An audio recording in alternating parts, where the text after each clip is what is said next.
कल्प हम मिलते आए, अब फिर से हमको पुकारे। ओ वतन में बैठे बाबा, हो मीठे प्यारे बाबा। बाबा तेरी याद देती दिल को आवाज।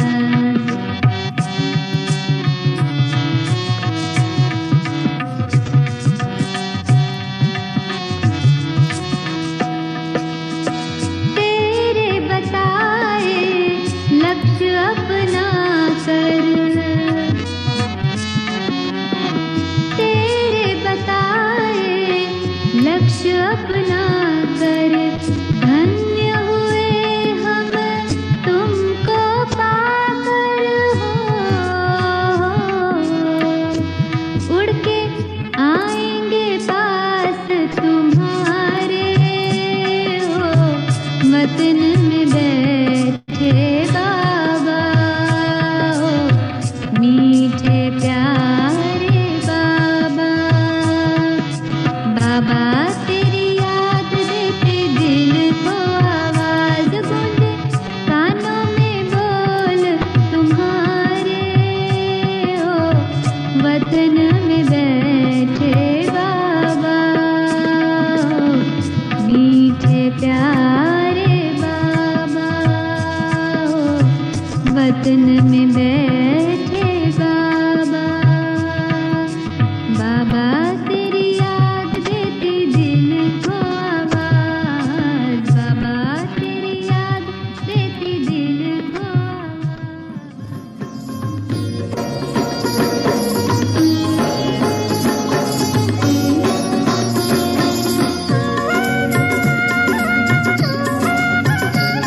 खुदाई खिदमतगार हैं हम, जो पाते तेरा प्यार है। सौभाग्यशाली बच्चे हम, तेरे गले का हार हैं। कभी दिल में कभी पलकों पर, कभी दिल में कभी पलकों पर हमको बिठाते हो, जो हमको पढ़ाते हो। अपने से ऊंचा बनाने वाले बाबा, अपने से आगे बढ़ाने वाले बाबा।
किसी भक्ति का फल पाए, पास तुम्हारे इतने आए।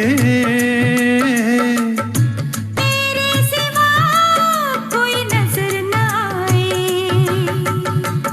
किसी भक्ति का फल पाए, पास तुम्हारे इतने आए।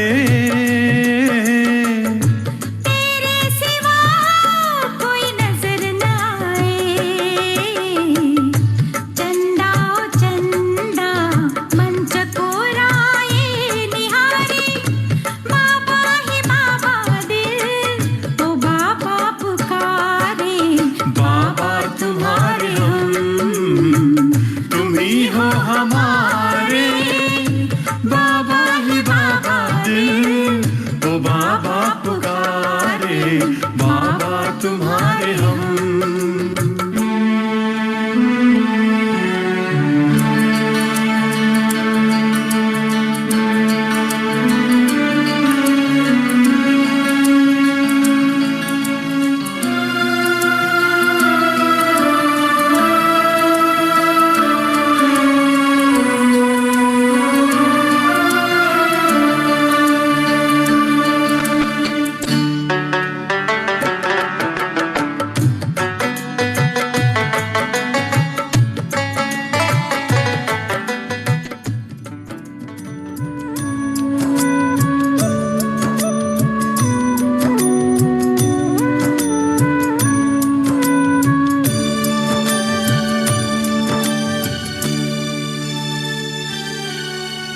मिलन की अनुभूति एक पल की देती है तृप्ति युगों युगों की। ये सुख का संसार ही अलग है परम पिता से। परम सुखों की सभी शक्तियाँ अतीन्द्रिय सुख मिले खजाने हमें सदन। मिला वतन का खुला निमंत्रण चलो मनाने प्रभु मिलन। बन के फरिश्ते गाते हंसते हम तो चले हैं हो के मगन। मिला वतन का खुला निमंत्रण चलो मनाने प्रभु मिलन। चलो मनाने प्रभु मिलन। चलो मनाने प्रभु मिलन। चलो मनाने।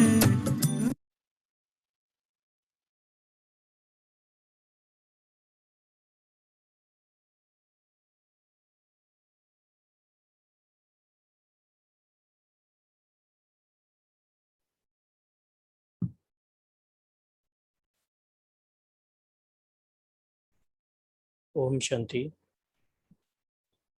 आज हम सबका 1978 का फर्स्ट सेशन है। तो आज की शुरुआत एक छोटे से प्रश्न से करेंगे कि हम सब कहते हैं ये अव्यक्त मुरली रिवीजन प्रोजेक्ट है, तो इसे हम प्रोजेक्ट क्यों कहते हैं?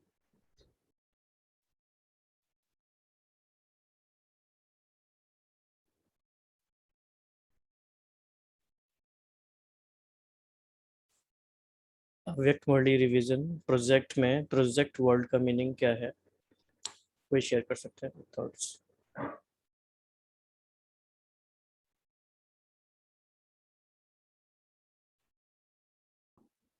प्रोजेक्ट का हमेशा एक लक्ष्य होता है जी।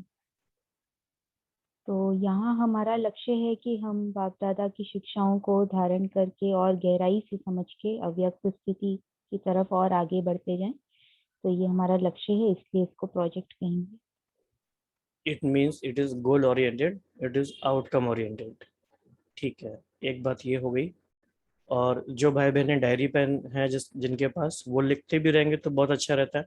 लिखने से हमारी एकाग्रता बहुत इजीली हो जाती है। सेकंड पॉइंट क्या हो सकता है, ये प्रोजेक्ट क्यों है?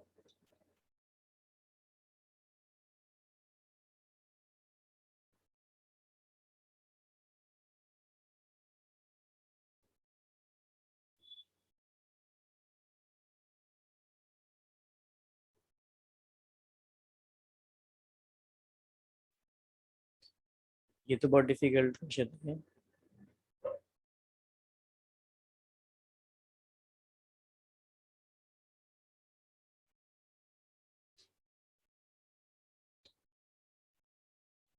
क्वेश्चन क्लियर है ना सभी को?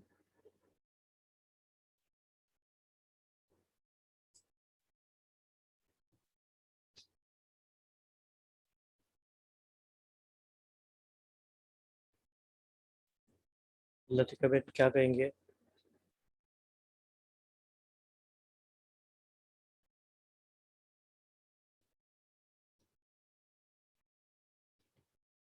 अनीता बेन, रेखा बेन, ओम शांति। अजीज। ऐसे भी सोच सकते हैं कि जैसे प्रोजेक्ट अकेला नहीं किया जाता, संगठन में किया जाता है। तो जब बाप दादा भी प्रोजेक्ट की बात करते हैं तो पूरे संगठन का उसमें योगदान होता है। तो इस तरह से ले सकते हैं। आज हम ये महसूस करते हैं जब सारा संगठन जुड़ता है एक दूसरे के, जब हम इंट्रोस्पेक्ट देखते हैं तो हमें लगता है वाओ ये वाला भी हो सकता है। तो इससे एक आगे अपलिफ्ट मिलती है, ऐसा हमें महसूस हो रहा है। यानी कलेक्टिव एफर्ट्स आर रिक्वायर्ड और टीम एफर्ट इज रिक्वायर्ड। बिल्कुल ठीक बात है, बहुत अच्छा पॉइंट रहा ये। ऐसे ही क्विकली और क्या पॉइंट्स हो सकते हैं? सभी को शेयर करना है इसमें भी।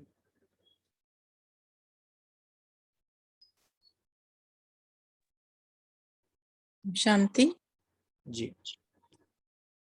जैसे ये होता है कि हद के प्रोजेक्ट होते हैं, वो तो किसी टाइम पे जाके समाप्त भी हो जाते हैं।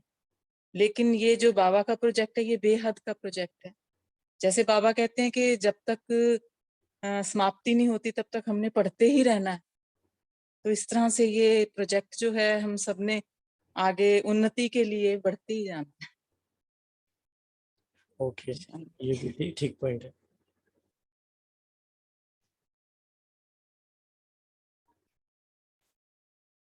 और कोई 2-3 other points? Om Shanti. Project काफी ऑर्गेनाइज तरीके से, योजनाबद्ध तरीके से किया जाता है पूरा। कई उसकी डॉक्यूमेंट्री भी बनती है, पूरा उसको डॉक्यूमेंट किया जाता है। तो इसी तरह से जब हम अपना कॉपी पेंसिल लेके एक तो ये लेना, स्कूल लेना हुआ, साथ साथ अगर हम मन में भी अपना होमवर्क लेके चलें, उसको एक पूरा तरीके से दिए तो वो पूरा अच्छे से वो हो जाएगा। और एक ऑर्गेनाइज तरीके से, जैसे हम लोग एक डेट वाइज चल रहे हैं, उसको अच्छे से सब पॉइंट्स दे रहे हैं। बहुत अच्छा पॉइंट बताया आपने। ऑर्गेनाइज्ड है, सिस्टमेटिक है, उसकी एक लीनियर ग्रोथ भी है, राइट। और कोई 2-3 पॉइंट्स? ओम शांति।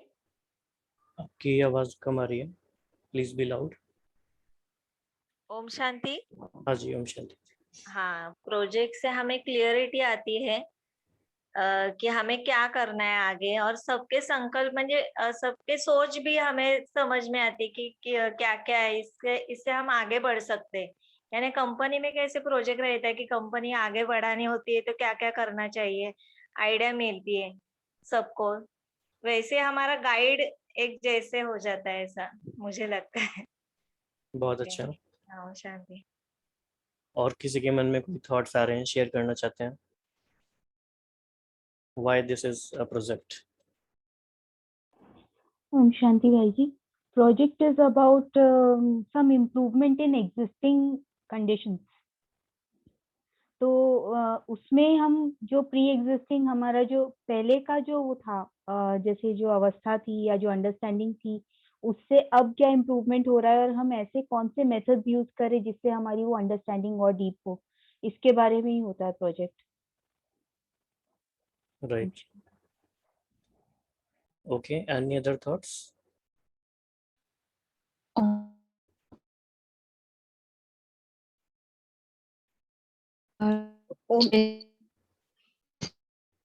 हाँ जी। बस जो होता है एक डायरेक्शन भी रहता है कि इसी डायरेक्शन से चलना है, और उसके थ्रू जैसे संगठन में हम ये प्रोजेक्ट करते हैं तो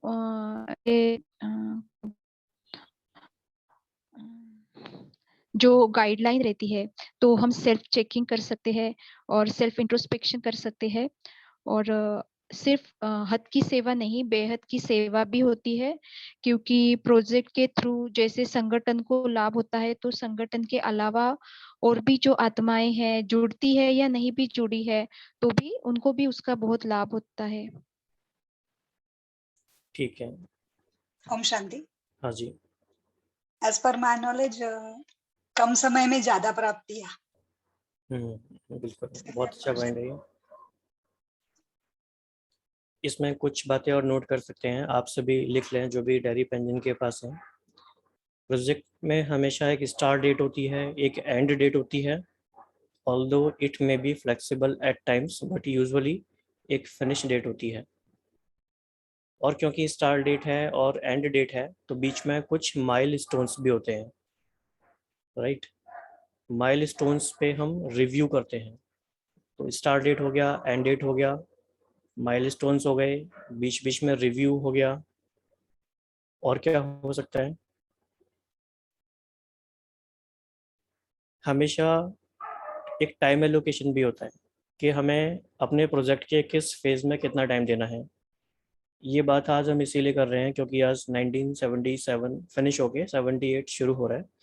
सो we need to have a big picture in our mind कि 1978 में हम क्या करने वाले हैं, कब तक होगा। वो एस्टीमेट जब हमारे माइंड में रहता है तो हम एक बिग पिक्चर को देखते हुए ऑल एनकम्पासिंग एफर्ट करते हैं और उसी राइट डायरेक्शन में पुरुषार्थ करते हैं।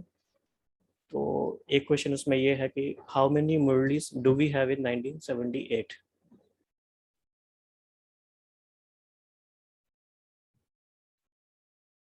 Any ideas? 22।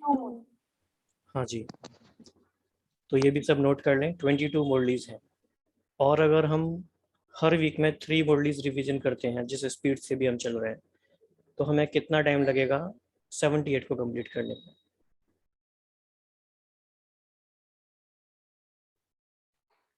7 to 8 weeks।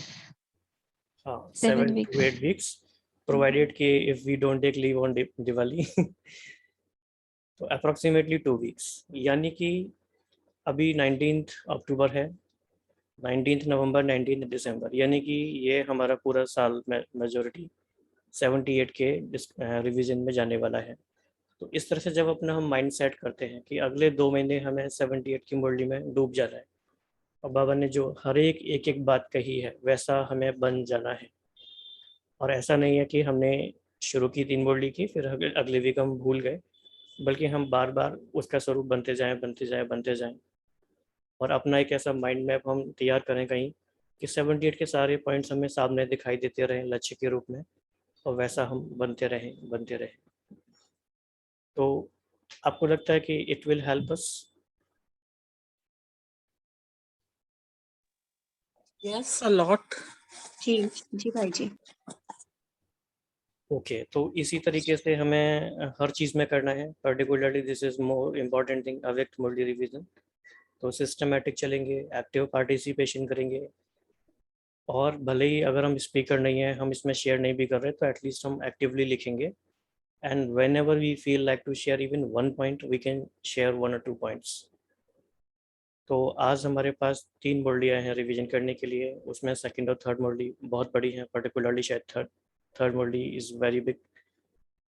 तो ये भी इंटेंशन सेटिंग हमें करनी है कि स्पीकर्स बताएंगे शुरू करने से पहले कि उनका इंटेंशन क्या है, कि वो कितने टाइम फ्रेम में अपने मुरली को कंप्लीट करने वाले हैं।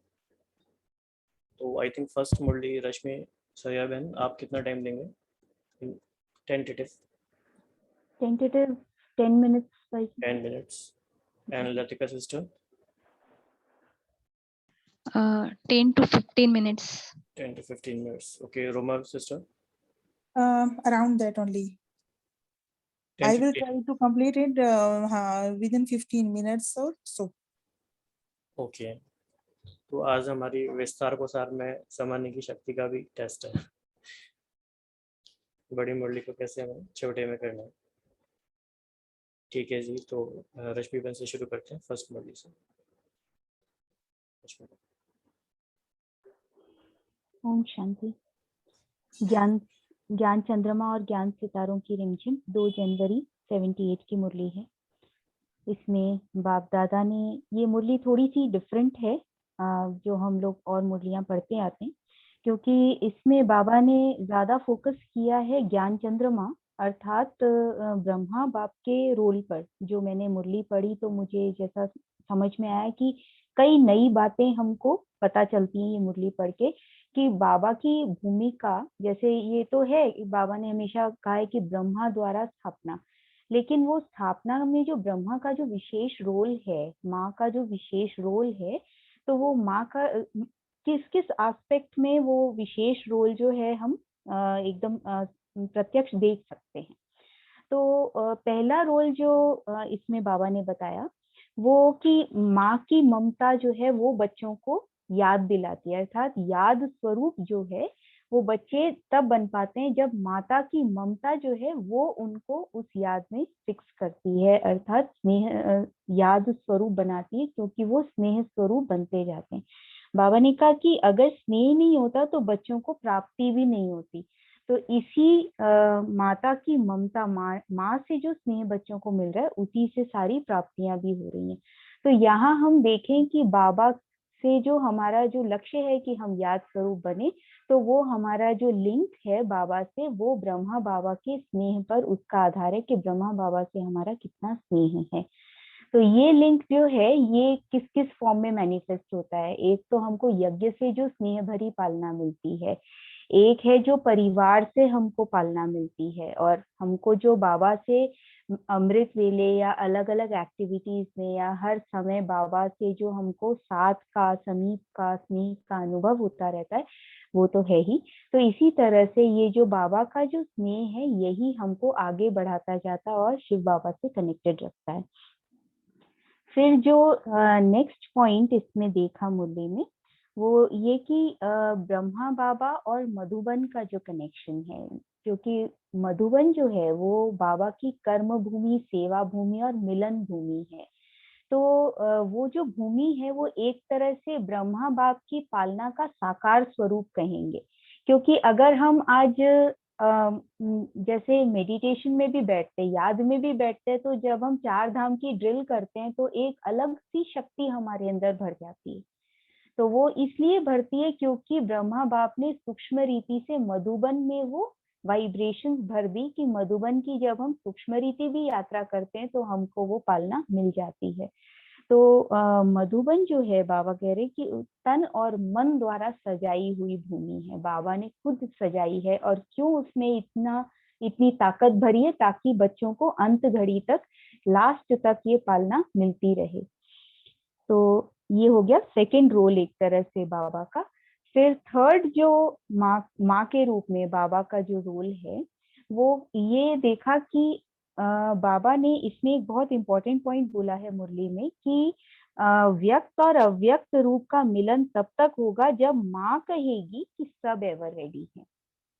तो ये एक बहुत ही क्रूशियल पॉइंट हो गया हम बच्चों के लिए कि जब ब्रह्मा बाप कहेंगे कि बच्चे एवर रेडी है, that is the transformation point, या ऐसा कहेंगे ही विल डिक्लेयर कि बच्चे एवर रेडी हैं, अब परिवर्तन हो सकता है।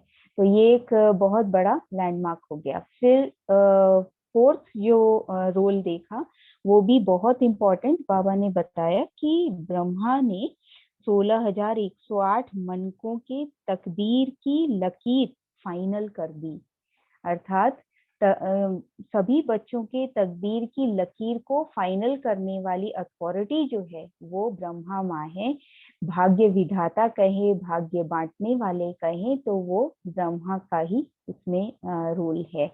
तो इसी का बाबा ने इसमें ये भी बताया कि जैसे हम यादगार भी है जो आज भक्ति मार्ग में देखे तो ब्राह्मण जन्म पत्री निकालते हैं, लेकिन सभी बच्चों की जो जन्म पत्री है या तकदीर की जो रेखा है वो ब्रह्मा बाप ने फाइनल की हुई है। फिर इसके आगे जो अव्यक्त रूप में भी व्यक्त का अनुभव कराना और सभी बच्चों को समीप और साथ का अनुभव कराना, इसमें भी ब्रह्मा माँ का विशेष रोल है जो हम सभी बच्चे समय प्रति समय या निरंतर भी अनुभव करते रहते हैं। फिर छठा जो रोल है वो ये कि ब्रह्मा बाप स्नेह की मूर्ति होते हुए भी ड्रामा की सीट पर सेट होकर हम सबको साक्षी होना सिखाते हैं, और वो जो स्नेह जो है उसको समा लेना भी सिखाते हैं और कभी इमर्ज करना भी सिखाते हैं, अर्थात हीरो एक्टर का पार्ट प्ले करना सिखाते हैं। ये बाबा ने हम लोगों को, जैसे 18 जनवरी 69 के दिन भी जब बाबा को व्यक्त से अव्यक्त होना था, तब भी बाबा ने हम लोगों को एग्जाम्पल रूप में करके दिखाया कि कैसे स्नेह को समा लिया और शरीर देह को त्याग कर दिया। तो यहाँ हम लोगों को बाबा ये एक तरह से एग्जाम्पल देकर हमको ऐसा बना रहे हैं कि वो स्नेह जो है वो परिवार के प्रति या ब्रह्मा माँ के प्रति या कोई ऐसी ड्रामा की सीन है जो हम लोगों को स्वीकार नहीं हो रही उस स्नेह के कारण, उसमें हमको कैसे साक्षी होकर हीरो एक्टर होकर चलना है। तो ये सारे विशेष पॉइंट इस मुरली में नजर आए।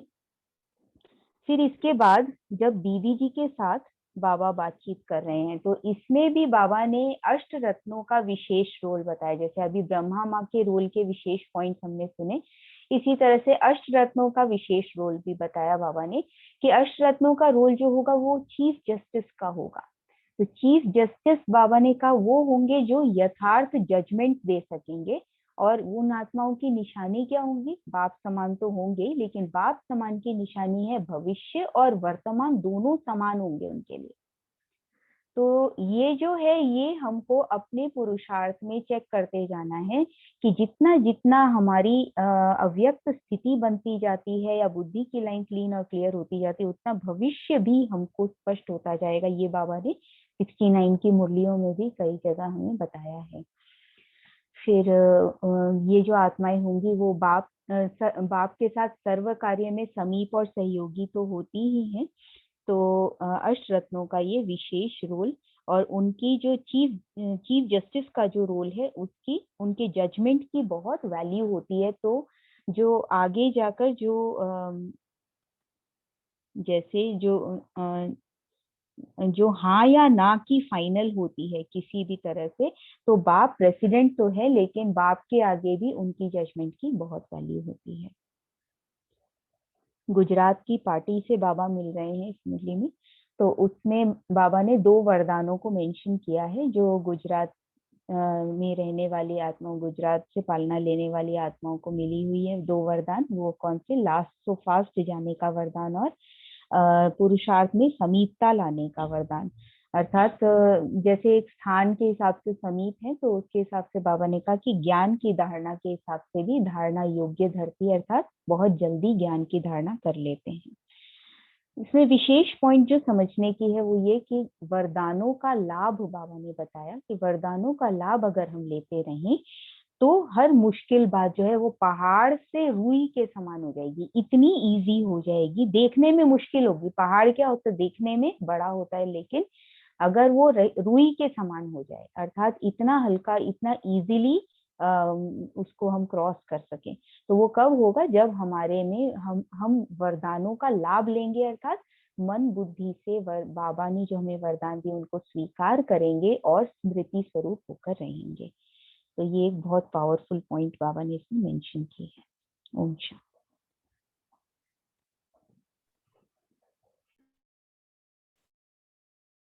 थैंक यू रश्मि बहन, आपने 10 मिनट से भी पहले में कंप्लीट कर लिया, तो बहुत ही अच्छा। ठीक है, सेकंड मुरली लेते हैं। सेकंड मुरली में लतिका बहन। ओम शांति। तो आज 1978 की सेकेंड मुरली है, 7 जनवरी 1978। मुरली का टाइटल है विदेशी बाप की विदेशी बच्चों से मुलाकात। तो आज की मुरली भी हम Q&A टाइप से ही रिवाइज करेंगे और आप सभी से रिक्वेस्ट है कि आप सभी जरूर पार्टिसिपेट होना। तो जैसे स्टार्टिंग में बाबा बहुत खुश हो रहे हैं बच्चों पे और कह रहे हैं कि कल पहले वाले बच्चे जो अलग अलग देशों में भिन्न नाम रूप धर्म वाले में चले गए थे, बिछड़ गए थे बाप से, तो वो असली स्थान पर आ पहुंचे हैं। तो और ऐसा बाबा बहुत खुश हो रहे हैं कि बच्चे ही घर का श्रृंगार है, और ऐसे बहुत सुंदरता से वर्णन कर रहे हैं। तो हम फर्स्ट क्वेश्चन लेंगे कि ऐसी कौन सी विशेषता, अभी भले बाबा के सामने विदेशी बच्चे हैं, पर ये मुरली बाबा हम सब बच्चों के लिए ही चलाते हैं। तो फर्स्ट क्वेश्चन है कि ऐसी कौन सी विशेषता हम बच्चों में है जिसके कारण बाप दादा का बच्चों से बहुत स्नेह रहता है।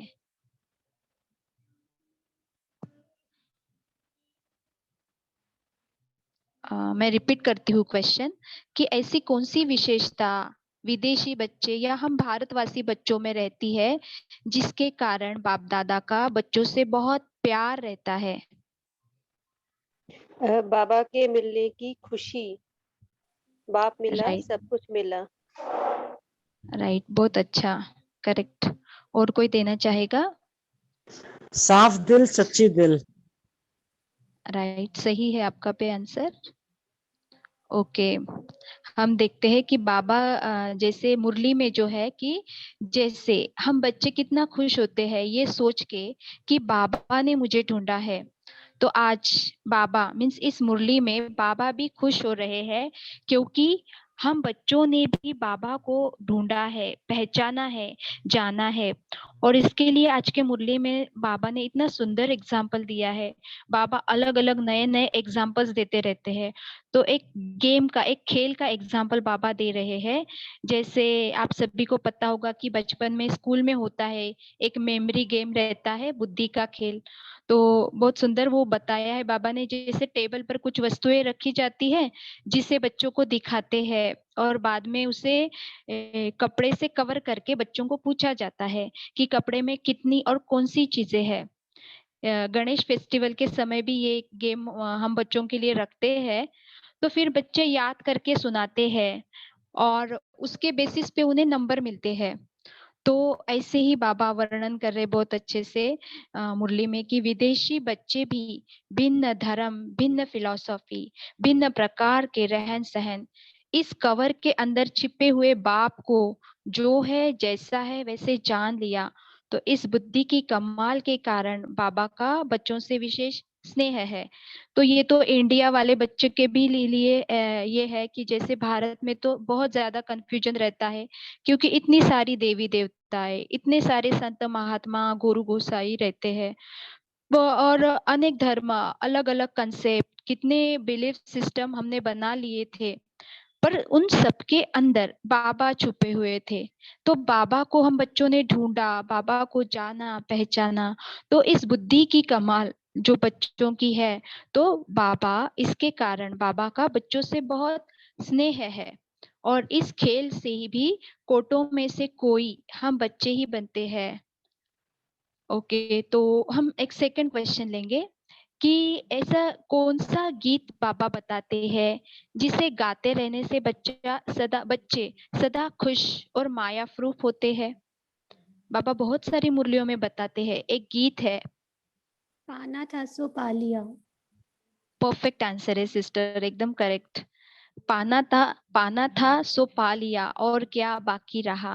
तो ये गीत अगर याद रखते हैं तो सदैव जो है माया प्रूफ बन जाते हैं, किसी भी प्रकार की उलझन व उदासी नहीं आ सकती, बाबा बता रहे। और बहुत सुंदर बात बाबा आगे बता रहे हैं कि ऐसे माया प्रूफ बन जाओ जो आपका एग्जाम्पल बाप दादा सभी को दिखाए।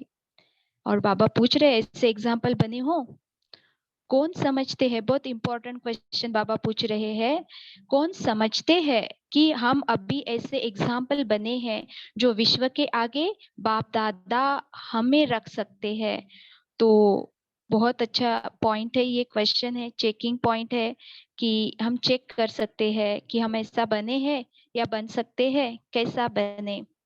ओके, तो हम और एक नेक्स्ट क्वेश्चन लेंगे कि बाबा हमेशा विदेशी बच्चों को कौन सी सेवा करने के लिए कहते हैं कि जो खास भारत के बच्चों के लिए हो जाती है। मीन्स बाबा हमेशा विदेशी बच्चों को ऐसी कौन सी सेवा है कि खास भारत के बच्चों के लिए करने के लिए कहते हैं? वो बाबा बोलते हैं कि हिंदुस्तान के कुंभकर्ण भी विदेशी बच्चों को नगाड़े बजाकर जागृत करने हैं, ऐसा बाबा कई बार बोलते हैं। ओम करेक्ट, शांति। एकदम परफेक्ट आंसर है अंशु सिस्टर, एकदम करेक्ट आंसर है। और बहुत सारी मुरलियों में बाबा बताते हैं ये बात कि भारत में स्वयं परमात्मा का अवतरण हुआ, फिर भी भारतवासी जो है कुंभकर्ण अभी तक अज्ञान की नींद में सोए हैं, तो उन्हें जगाने की सेवा बाबा विदेशी बच्चों से करते हैं।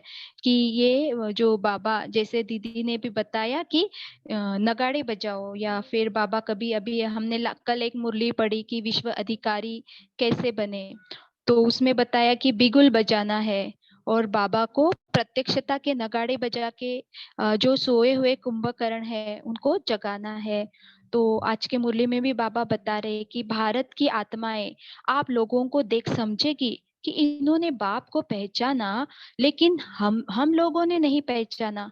आपकी पहचानी हुई सूरत को देख भारतवासियों को पश्चाताप होगा कि हमने अपने भाग्य को खो दिया।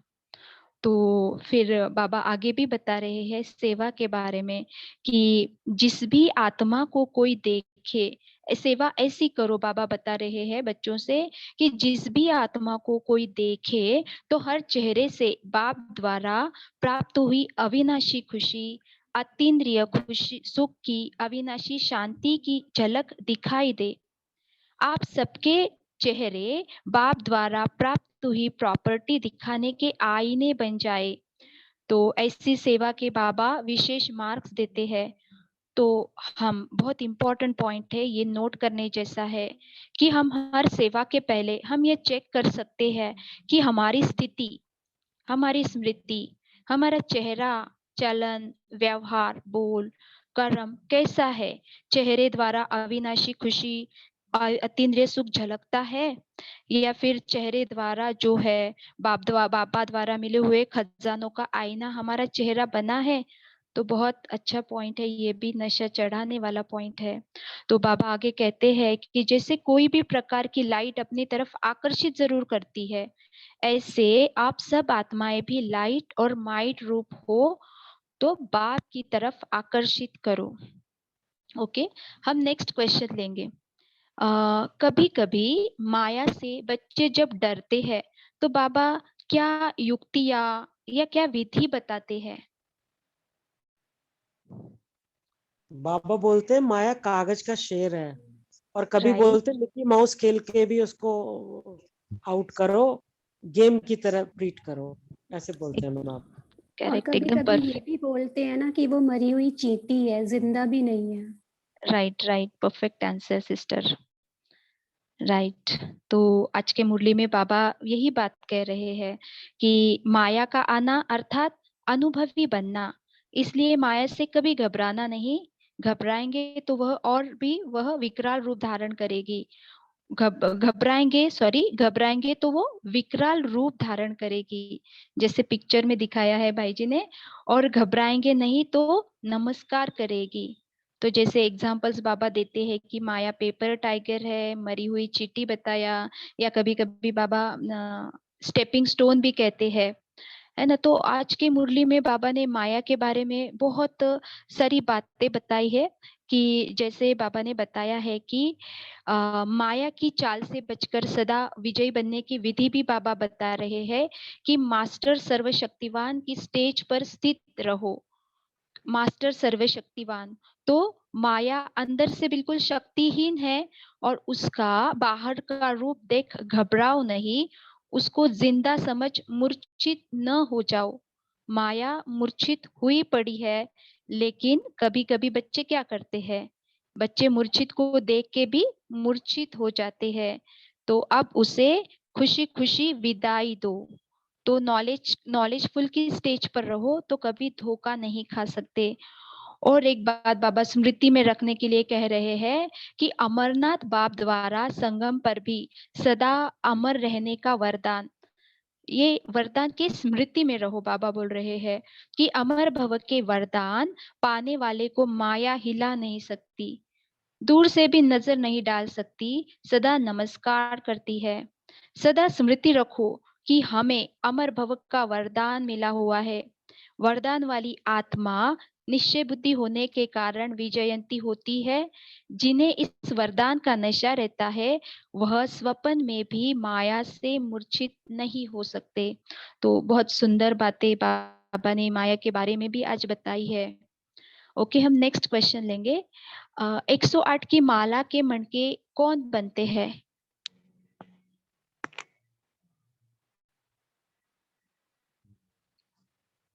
या जो 108 निश्चय के बुद्धि होती है, जो निश्चय बुद्धि होते हैं।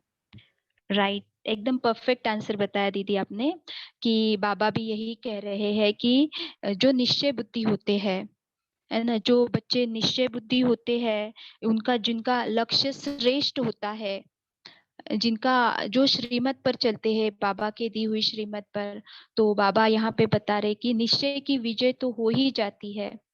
विदेशी बच्चों से बाबा पूछते हैं कि कौन समझते हैं कि हम 108 की माला के मणके में है, तो निश्चय की तो विजय हो ही जाती है, पर लक्ष्य कमजोर नहीं रखना, सदा श्रेष्ठ लक्ष्य रखना कि हम ही कल्प पहले वाले विजयी थे और सदा रहेंगे, तो सदा अपने को विजयी रत्न ही अनुभव करेंगे। जो बाबा ने ये बातें 69 के मुरलीज में भी बहुत बार बताई है कि जो है 108 की माला में अभी तक मणके फिक्स नहीं हुए हैं। ऐसा बच्चे, जो नए बच्चे आते हैं, वो सोचते हैं कि हमारा पुरुषार्थ कैसे होगा, तो आउट भी हो सकते हैं और इन भी हो सकते हैं, और स्वयं भगवान अगर बता रहे हैं तो वो बात तो सच्ची होगी। तो हम सब ने निश्चय बुद्धि होकर चलना है कि हम ही कल्प पहले वाले विजयी बच्चे थे। ओके, हम नेक्स्ट एक क्वेश्चन लेंगे। Just a minute. वृत्ति चंचल होने का कारण क्या है और अचल बनने की सहज युक्ति क्या है?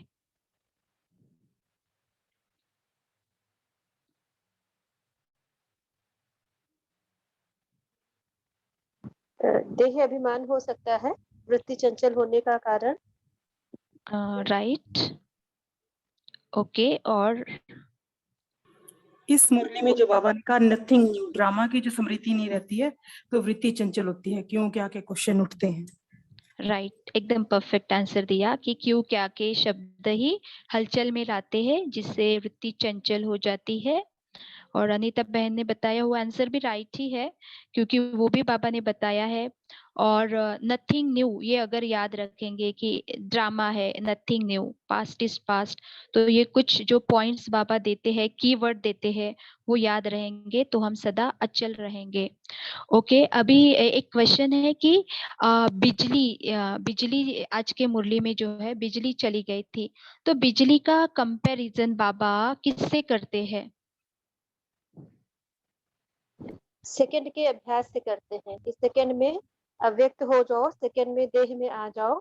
जैसे बिजली एक सेकंड में बंद खुल हो जाती है, ऐसे सेकंड का अभ्यास होना चाहिए। राइट, एकदम परफेक्ट आंसर। जैसे बिजली का स्विच दबाया तो लाइट आती है, वैसे ही संकल्प है ना, संकल्प का स्विच दबाया तो उस स्थिति में स्थित हो जाना, उस संकल्प को स्वरूप में लाना। तो बाबा ने यहाँ पे बताया है कि संकल्प किया और अशरीरी हो जाओ, संकल्प किया तो मास्टर प्रेम के सागर की स्थिति में स्थित हो जाओ और वह स्वरूप हो जाए। तो ऐसी प्रैक्टिस है, बाबा पूछ रहे हैं, और अब इसी प्रैक्टिस को बढ़ाओ और इसी पे आपको स्कॉलरशिप मिलेगी। ओके, और एक लास्ट क्वेश्चन हम लेंगे कि अशरीरी स्थिति में जब चाहे तब स्थित होना कब सहज होगा? जब हम सब चीजों से डिटैच होंगे। राइट, और कोई देना चाहेगा? और जब हम हमेशा आत्मा अभिमानी में, देही अभिमानी में टिके रहेंगे तो भी। Right, perfect. मन स्वच्छ होगा, जब मुरली में कल पढ़ रहे थे तो उसमें भी बाबा ने बताया। Right right, perfect, correct answer है। तो आज मुरली में बाबा क्या बता रहे हैं कि जब किसी भी प्रकार का बंधन नहीं होगा तो किसी भी प्रकार का माना किसी भी व्यक्ति, वस्तु, वैभव से मनसा, वाचा या कर्मणा से भी लगाव, झुकाव या प्रभाव नहीं होगा। तो बाबा आज के मुरली में और भी बता रहे कि अशरीरी बनना इतना ही सहज होना चाहिए, जैसे स्थूल वस्त्र उतार देते वैसे यह देह अभिमान के वस्त्र सेकंड में उतारने हैं। जब चाहे धारण करे, जब चाहे न्यारे हो जाए, लेकिन अभ्यास तब होगा जब किसी भी प्रकार का बंधन नहीं होगा। तो बंधन के बारे में बता रहे हैं। और अगर मनसा संकल्प का भी बंधन है, मनसा में सूक्ष्म में भी कुछ बंधन है, तो डिटैच हो नहीं सकेंगे। जैसे कोई तंग कपड़ा होता है तो सहज और जल्दी नहीं उतार सकते हो, तो इस प्रकार से मनसा, वाचा, कर्मणा संबंध में अगर अटैचमेंट है, लगाव है, तो डिटैच नहीं हो सकेंगे और अशरीरी भी नहीं हो सकेंगे। तो ये थे आज के मुरली के मेन पॉइंट। और भी बाबा ने बहुत सुंदर पॉइंट से विदेशी बच्चों से किए हैं, तो आप वो बाद में पढ़ सकते हैं मुरली से। तो बहुत अप्लाई करने जैसी बहुत पावरफुल मुरली है आज की। शुक्रिया। ओम शांति। थैंक यू लतिका बहन, बहुत ही इंटरेस्टिंग फॉर्मेट रहता है ये Q&A वाला, और बिल्कुल टाइम का पता नहीं चलता और सब एंजॉय भी करते हैं इसको। ठीक है, हम लास्ट मुरली लेंगे रोमा बहन। जी ओम शांति। काफी बड़ी मुरली है, कोशिश करेंगे मैक्सिमम पॉइंट्स लें। बाबा ने इस मुरली और में जैसे रोमा बहन 10 PM तक ही जितना होगा उतना ही लेंगे, तो 10 PM तक मतलब हार्ड स्टॉप रहेगा, वी विल स्टॉप इट। ठीक है। हाँ जी, थैंक यू। तो बाबा ने इंतजार के पहले इंतजाम करो, बहुत सारे पॉइंट्स धारणा के पॉइंट्स बताए हैं।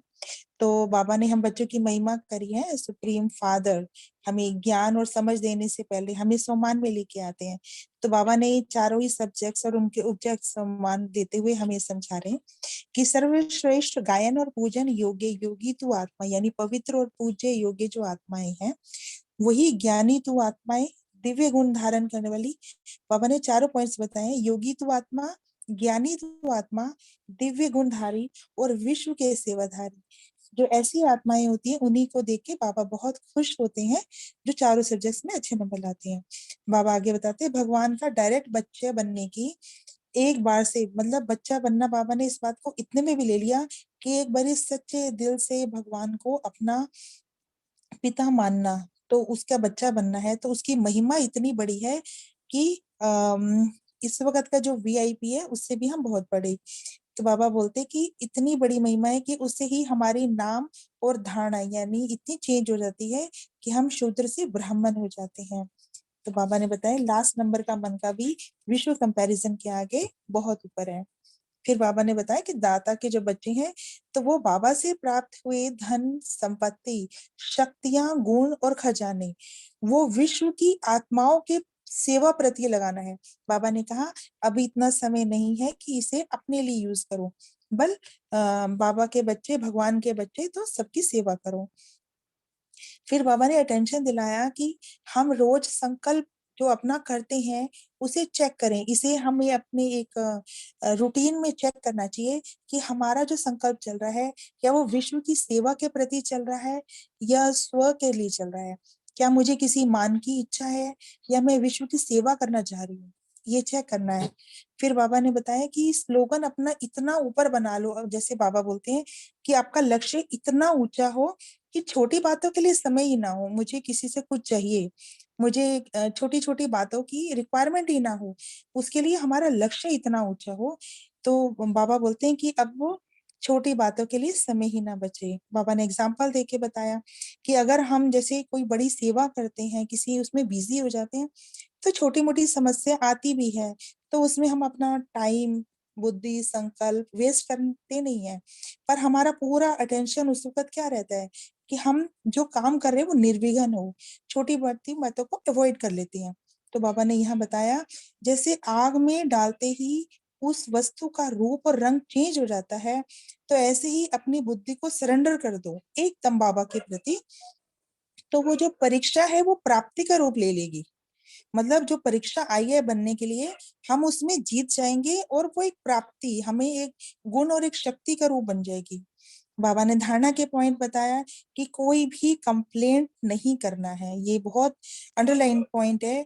दूसरों को देख के जो हम संकल्प चलाते हैं, तो बाबा ने बोला कि सब नंबरवार ही कंप्लीट होंगे, और हमें जो कंप्लीट बनना चाह रहे हैं वो कंप्लेंट नहीं करेंगे।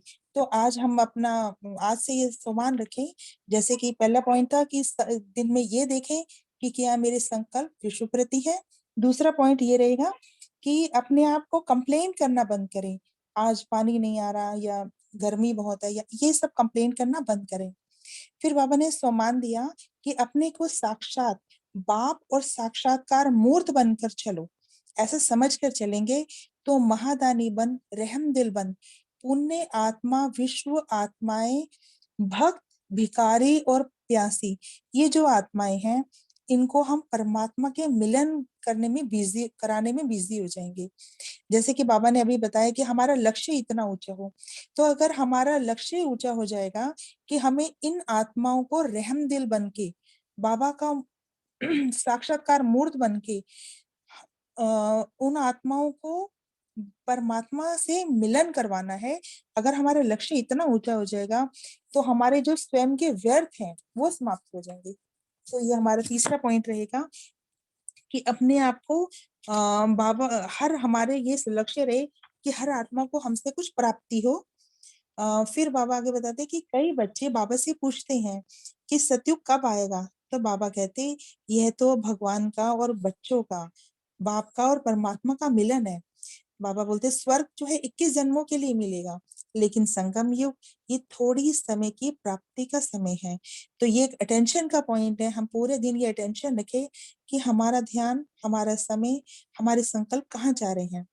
बाबा बोलते हैं भविष्य तो निश्चित है ही, लेकिन इस वक्त प्रत्यक्ष फल यानी सेवा का फल सारे कल्प नहीं मिलेगा, यानी बीज बोने का यही समय है।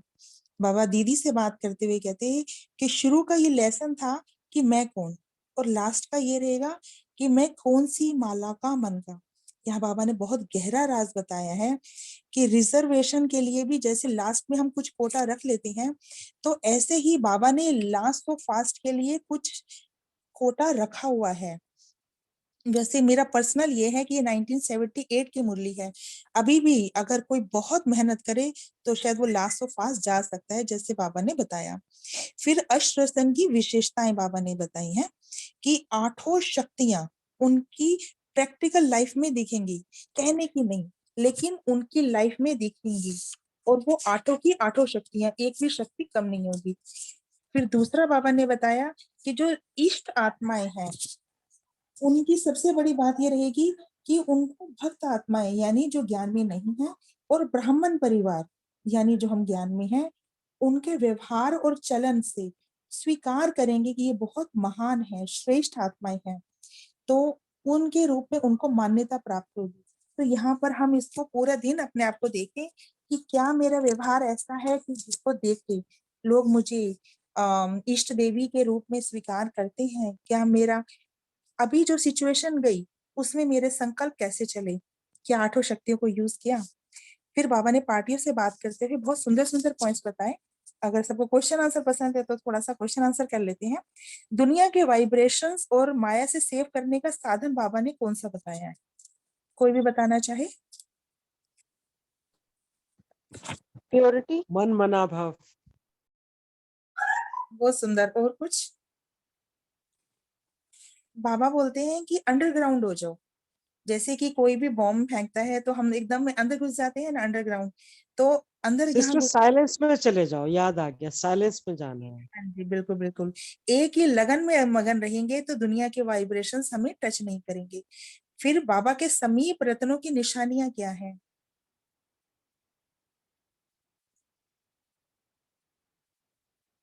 बाबा के दिल पे चढ़े होंगे। डिटैचमेंट, हाँ जी, डिटैच, वो रूहानी स्थिति में रहेंगे, न्यारे रहेंगे, डिटैच रहेंगे, बिल्कुल सही। पुरानी दुनिया के सभी आकर्षणों से परे होने की युक्ति बाबा ने क्या बताई, ज्यादातर जो बताते हैं बाबा।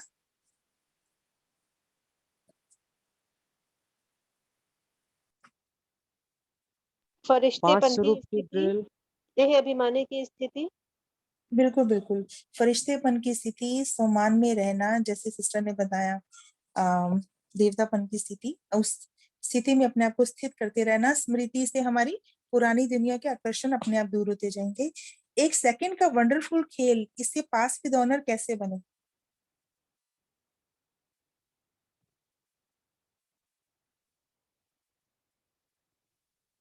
कर्मातीत अवस्था से, और अभी आपने जैसे बताया कि बार बार ड्रिल करना सेकंड में न्यारे और प्यारे होने का, इसके लिए समेटने की शक्ति चाहिए ना, सेकंड में अपने आप को सब बातों से समेट लो और एक अपनी आत्मिक स्थिति में स्थित हो जाओ। हाँ, तो इसके लिए दो शक्तियां, एक तो समेटने की शक्ति, साक्षी होना भी है। हाँ, और कंट्रोलिंग पावर, बिल्कुल ठीक कहा। और फिर अतीन्द्रिय सुख में झूलते रहने, इसके लिए बाबा क्या बताते? बहुत सिंपल सा तरीका, सुख दो और सुख लो। अगर हम लगातार दूसरों को सुख देने में ही लगे रहेंगे तो दुख की लहर हमारे मन में भी नहीं आएगी, क्योंकि हमारा अटेंशन सबको सुख देने में रहेगा। सबने बहुत अच्छे आंसर दिए। तो फिर बाबा ने बताया कि जितना हल्के रहेंगे उतना अथक रहेंगे और डबल राइट स्थिति में स्थित रहना। अच्छा, ये थोड़ा सा डिस्कस करते हैं, बोझ कौन कौन से होते हैं जो आत्मा को नीचे खींचते हैं? सबके अपने देह अभिमान के बोझ है, मोह के बोझ है। बिल्कुल बिल्कुल, सबके अपने अपने पॉइंट्स हो सकते हैं, लेकिन बाबा उसके लिए हमें क्या बताते हैं, हमें उससे कैसे दूर रहे, हल्के रहे आत्मा? व्यर्थ संकल्पों के बोझ बहुत ज्यादा होते हैं। जी बिल्कुल बिल्कुल। तो बाबा कहते हैं कि उसके लिए अपनी कामना से न्यारे रहें, खुशी में और प्राप्ति में भी थकावट नहीं होती। तो ये कामना और हमें हल्का रखिए। मधुबन निवासी को बाबा बहुत प्यार करते हैं, तो बाबा उनके लिए एक पॉइंट बहुत ज्यादा बताते हैं, वो कौन सा है? एक स्लोगन देते हैं उनके लिए,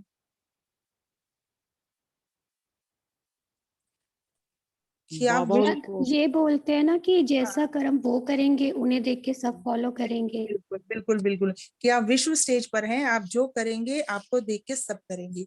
तो बाबा ने हम सब के लिए कहने के लिए तो उनके, लेकिन हम सबको ये देखना है, हम सब कार्य व्यवहार में आते हैं, ऑफिस में जाते हैं और लोगों से मिलते हैं, तो हम जैसी हमारी स्थिति ऊंची होगी तो वैसे ही उन आत्माओं को उसका असर आएगा। फिर बाबा ने होमवर्क दिया कि अपने प्लान बनाओ, हल्के और सहज योगी वो कैसे बन सकते हैं? कोई शेयर करना चाहेगा? बाबा की श्रीमत को एक्यूरेट फॉलो करके, जो व्यर्थ मुक्त होते हैं, व्यर्थ से मुक्त होते हैं। सही बात है, बिल्कुल सही। तो बाबा ने कहा कि उसके लिए अपने अपने प्लान्स बनाओ और उसको कैसे कर सकते हैं और उसको अनुभव में लाओ, और जो अनुभव कराओ वो फिर सबको कराओ, क्योंकि वो सबके अपने अपने इश्यूज होंगे और उससे निकलने के, सहज योगी बनने के सबके अपने अपने तरीके होंगे।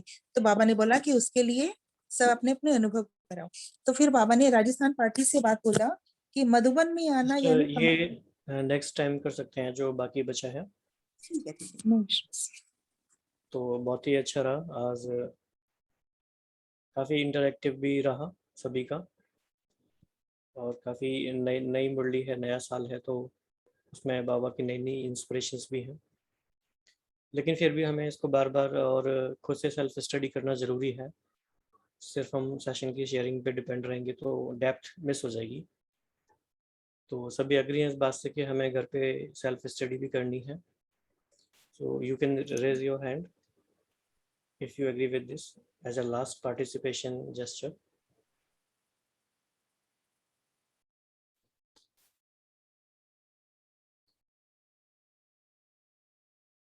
ठीक है, थैंक्स एवरीवन। ओम शांति। बाबा को याद करके फिर फिनिश करेंगे।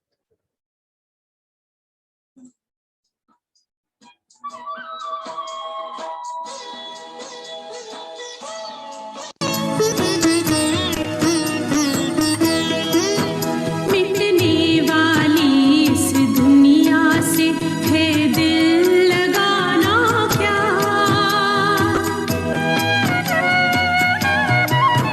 मिटने वाली इस दुनिया से है दिल लगाना क्या, आँखों में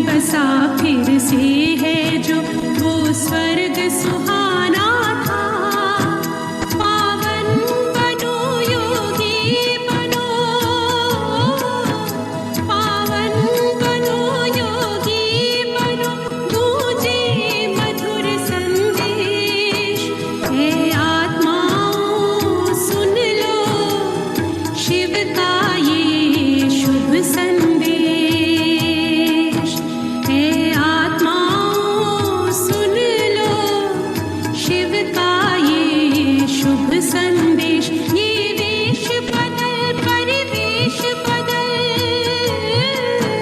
ये वेश बदल परिवेश बदल, चलना अपने देश। है आत्माओं सुन लो शिव का ये शुभ संदेश। है आत्माओं सुन लो शिव का ये शुभ संदेश।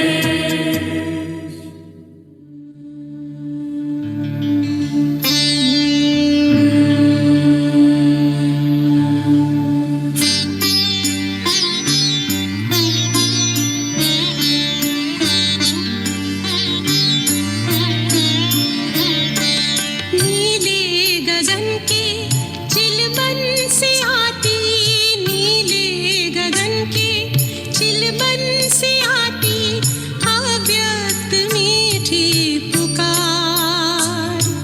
चल रे मना चल तारों के पार, कर ले प्रभु से तू प्यार, कर ले प्रभु से तू प्यार,